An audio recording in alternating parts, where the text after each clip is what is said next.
जय श्री कृष्णा दोस्तों, किशोरी क्रिएशन से मैं सपना शर्मा आप सभी का हार्दिक स्वागत करती हूँ आपके अपने चैनल पर। दोस्तों, आज के वीडियो में मैं सावन मास महात्म्य का 19वां अध्याय लेकर आई हूँ। इससे पहले के 1 से लेकर के 18 अध्याय के वीडियो जो है मैंने मेरे चैनल पर डाले हुए हैं। आप उनको मेरे चैनल पर जाकर देख भी सकते हैं और श्रवण भी कर सकते हैं। सावन मास का महात्म्य स्कंद पुराण के अंतर्गत दिया गया है। इसमें 30 अध्याय हैं। सावन मास महात्म्य के 19वें दिन के अध्याय में हम एकादशियों के व्रतों का वर्णन विष्णु पवित्रारोपण विधि के बारे में जानेंगे। ईश्वर बोले, हे महामुने, अब मैं श्रावण मास में दोनों ही पक्षों की एकादशी तिथि को जो व्रत किया जाता है उसे कहता हूँ, आप सुनिए। रहस्य में अति श्रेष्ठ महान पुण्य प्रदान करने वाले तथा महापातकों का नाश करने वाले इस व्रत को मैंने किसी से नहीं कहा है। एकादशी व श्रवण मात्र से मनुष्यों को वांछित फल प्रदान करने वाला, पापों का नाश करने वाला सभी व्रतों में श्रेष्ठ तथा शुभ है। इसे मैं आपसे कहूँगा, एकाग्रचित होकर आप इसे सुनिए। तिथि में प्रातःकाल स्नान करके शुद्ध होकर संध्या आदि कर ले और वेदता पुराणज्ञ तथा जितेंद्रिय ब्राह्मणों से आज्ञा लेकर 16 उपचारों से देवादिदेव भगवान विष्णु का विधिवत पूजन करके इस प्रकार प्रार्थना करें। एकादश में एकादशी को निराहार रहकर दूसरे दिन भोजन करूँगा। हे अच्युत, आप मेरे शरणदाता होइए। हे वत्स, गुरु देवता तथा अग्नि की सन्निधि में नियम धारण करें और उस दिन काम क्रोध रहित होकर भूमि पर शयन करें। बाद प्रातःकाल होने पर भगवान केशव में मन को लगाएं। भूख लगने तथा प्रस्खलन, गिरना, ठोकर आदि लगना आदि के समय श्रीधर इस शब्द का उच्चारण करें। यह व्रत जो है मोक्ष प्रदान करने वाला है। अतः 3 दिनों तक पाखंडी आदि लोगों के साथ बातचीत, उन्हें देखना तथा उनकी बातें सुनना, इन सब का त्याग कर देना चाहिए। बाद क्रोध रहित होकर पंचगव्य लेकर मध्याह्न के समय नदी आदि के निर्मल जल में स्नान करना चाहिए। तो नमस्कार करके भगवान श्रीधर की शरण में जाना चाहिए और वर्णाचार की विधि से सभी कृत्य संपन्न करके घर आना चाहिए। घर पर पुष्प, धूप तथा अनेक प्रकार के नैवेद्य से श्रद्धा भक्ति पूर्वक भगवान श्री हरि की पूजा करनी चाहिए। इसके बाद स्वर्ण में पंचरत्न युक्त श्वेत चंदन से लिप्त तथा 2 वस्त्रों से आच्छादित कलश को स्थापित करके और शंख चक्र गदा युक्त देवादिदेव श्रीधर की प्रतिमा स्थापित कर उनकी पूजा करके गीत वाद्य तथा कथा श्रवण के साथ रात्रि में जागरण करना चाहिए। बाद विमल प्रभात होने पर द्वादशी के दिन विधिवत पूजन करके कृतकृत्य होकर बुद्धिमान को चाहिए कि श्रीधर इस नाम का जप करे। इसके बाद उन शंख चक्र गदा धारण करने वाले देव श्रीधर को पुनः पूजा करें और स्वर्ण दक्षिणा सहित कलश ब्राह्मण को प्रदान करें। मैं ब्राह्मण को विशेष करके नवनीत अवश्य प्रदान करें। यह प्रार्थना करें, भगवान श्रीधर, आज आप मुझ पर प्रसन्न हो और मुझे अच्युतम लक्ष्मी प्रदान करें। श्रेष्ठ इस प्रकार उच्चारण करके जगत गुरु श्रीधर से प्रार्थना करके श्रेष्ठ ब्राह्मण को भोजन कराकर अपने सामर्थ्य के अनुसार दक्षिणा देनी चाहिए। इसके बाद सेवकों आदि को भोजन कराकर गायों को घास खिलाना चाहिए।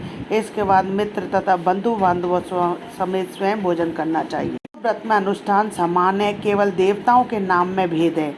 जनार्दन मुझ पर प्रसन्न हो, यह वाक्य बोलना चाहिए। शुक्ल एकादशी के देवता श्रीधर और कृष्ण एकादशी के देवता जो है जनार्दन है। कुमार, यह मैंने आपसे दोनों एकादशी व्रतों का वर्णन कर दिया। इस एकादशी व्रत के समान पुण्य व्रत न तो कभी हुआ है ना ही होगा। आपको यह व्रत गुप्त रखना चाहिए और दुष्ट हृदय वालों को नहीं प्रदान करना चाहिए। बोले, हे सनत कुमार, अब मैं द्वादशी तिथि में होने वाले श्री हरि के पवित्रारोपण व्रत का वर्णन करूंगा। पूर्व में देवों को कही गई पवित्रारोपण विधि के समान ही इसका भी पवित्रारोपण है। जो विशेष बात है उसे मैं बताऊंगा, सावधान चित्त होकर सुनिए। हे महामुने, इस व्रत के लिए जो अधिकारी बताया गया है उसे आप सुने। ब्राह्मण, क्षत्रिय, वैश्य, शूद्र तथा स्त्री, इन सभी को अपने धर्म में स्थित होकर भक्ति पूर्वक पवित्रारोपण करना चाहिए। अंतो देवो, इस मंत्र से विष्णु की पूजा करनी चाहिए। इस प्रकार कुंद्रकाय मंत्र से शिव जी की पूजा करनी चाहिए। युग में मणि में, त्रेता युग में स्वर्ण में, द्वापर में रेशम का और कलयुग में कपास का सूत पवित्रारोपण के लिए बताया गया है। इस सन्यासियों को शुभ मानस पवित्रारोपण करना चाहिए। लाए गए पवित्रों को सर्वप्रथम बांस की सुंदर टोकरी में रखकर शुद्ध वस्त्र से ढककर भगवान के सम्मुख रखें और इस प्रकार कहें। वो क्रियालोप के विधान के लिए जो आपने अगर आच्छादन किया है, हे देव आपकी प्रसन्नता के लिए मैं इसे करता हूँ। हे देव मेरे इस कार्य में विघ्न ना हो उत्पन्न हो। हे नाथ मुझ पर दया कीजिए।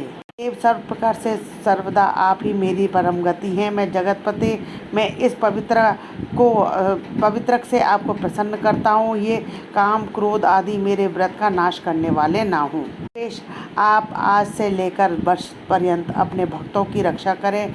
आपको नमस्कार है। इस प्रकार कलश में देवता की प्रार्थना करके बांस के शुभ पात्र में स्थित पवित्रक को आदरपूर्वक प्रार्थना करनी चाहिए। पवित्रक वर्ष भर की गई पूजा की पवित्रता के लिए विष्णु लोक से आप इस समय यहाँ पधारे। आपको नमस्कार है। मैं विष्णु के तेज से उत्पन्न मनोहर सभी पापों को नाश करने वाले सभी कामनाओं को पूर्ण करने वाले इस पवित्र को अपने अंग में धारण करता हूँ। देवेश हे पुराण पुरुषोत्तम आप मेरे द्वारा आमंत्रित हैं, अतः आप मेरे समीप पधारें। मैं आपका पूजन करूँगा। आपको नमस्कार है। मैं प्रातःकाल आपको यह पवित्र निवेदन करूँगा।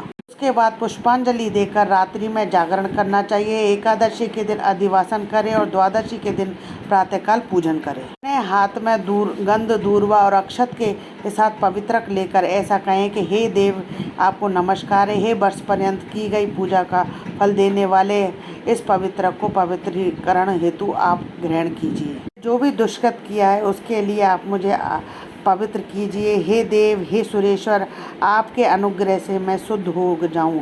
इस प्रकार मूल मंत्र से संपुटित इन मंत्रों के द्वारा पवित्रक अर्पण करें। उसके बाद महानैवेद्य अर्पित करके निरांजन कर प्रार्थना करें और मूल मंत्र से घृत सहित खीर का अग्नि में हवन करें। उसके बाद इसी मंत्र से पवित्रक का विसर्जन करें। इस प्रकार बोले, हे पवित्रक वर्ष भर की गई मेरी शुभ पूजा को पूर्ण करके आप विसर्जित होकर विष्णु लोक को प्रस्थान करें। उसके बाद पवित्रक को उतारकर ब्राह्मण को प्रदान कर दें अथवा जल में विसर्जित कर दें। हे वत्स मैंने आपसे श्री हरि को इस पवित्रारोपण का वर्णन कर दिया।